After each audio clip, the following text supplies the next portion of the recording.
Sifat selanjutnya yaitu afinitas elektron. Apa itu afinitas elektron? Afinitas elektron adalah perubahan energi atom ketika elektron ditambahkan kepada atom itu dalam keadaan gas. Oke. Berdasarkan sifat periodiknya, afinitas elektron itu katanya semakin ke kanan semakin besar, semakin ke atas semakin besar. Namun sebetulnya untuk afinitas elektron ini fluktuatif ya harganya, jadi bisa naik turun.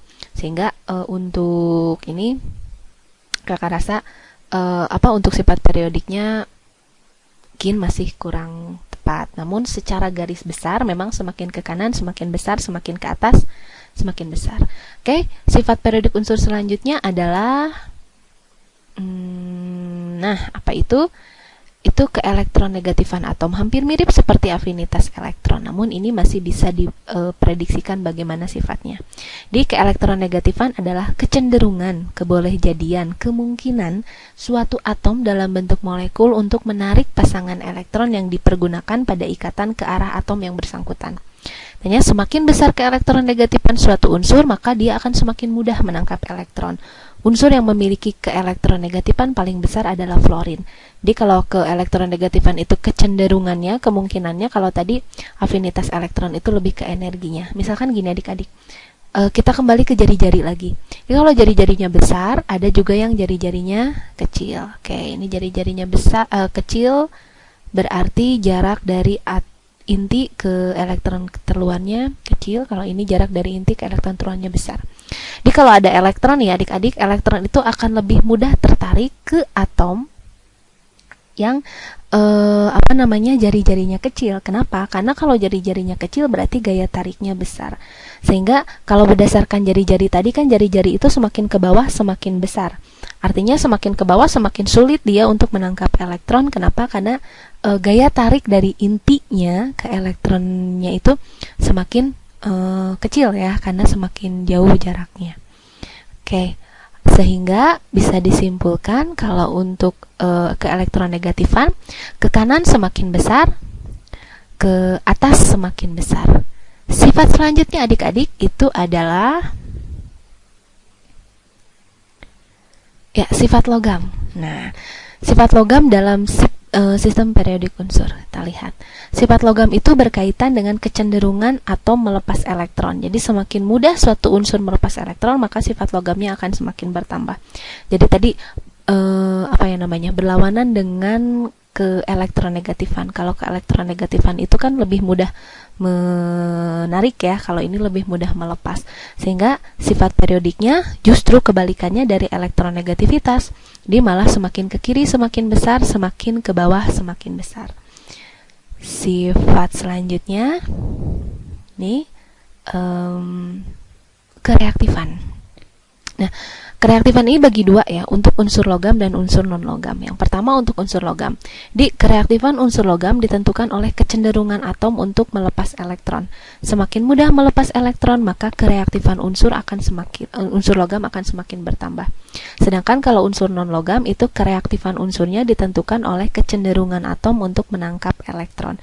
Jadi semakin mudah menangkap elektron, maka kereaktifan unsur non-logam akan semakin bertambah. Jadi kalau misalkan kakak gambarkan nih, ini dari golongan 1A, 2A, 3A, 4A, 5A, 6A, 7A. Oke, 8A nggak masuk karena nanti adik-adik akan pelajari kalau golongan 8A itu merupakan golongan yang stabil, sehingga kereaktifannya akan cenderung lebih kurang reaktif karena dia mau menerima elektron kan sudah penuh ya konfigurasi elektronnya, mau melepas juga disayangkan karena elektronnya sudah berpasangan, sehingga kalau mau lepas juga energinya akan sangat besar. Oke, untuk golongan 1A dia akan lebih mudah melepas satu buah elektron, golongan 2A lebih mudah lepas 2, golongan 3A lebih mudah lepas 3. Sedangkan kalau golongan 4 kan lepasnya 4, golongan 5 lepasnya 5, golongan 6 lepasnya 6, golongan 7 lepasnya 7. Sedangkan kalau melihat dari kecenderungan untuk menangkap, golongan 7 akan lebih mudah menangkap 1 supaya jadi 8 karena semuanya pengen stabil seperti golongan 8A. Ini menangkap 2, menangkap 3, menangkap 4, menangkap 5, menangkap kok menangkap jadi itu ya. Ini coba nih, ada yang bisa dihapus nggak nih? Sorry, menangkap. Oke. Menangkap itu berarti tandanya minus ya. Yang ini menangkap supaya jadi 8 nangkap 6, yang ini nangkap 7. Nah, adik-adik bisa perhatikan di sini. Kalau mereka menangkap golongan 1A lebih mudah nangkap 1, lebih mudah lepas 1 atau menangkap 7? Pasti lebih mudah menangkap 1 ya. Golongan 2A lebih mudah menangkap 2 dibandingkan dengan lebih mudah lepas 2 dibandingkan nangkap 6. Golongan 3 lebih mudah nangkap 3 dibandingkan lepas 5.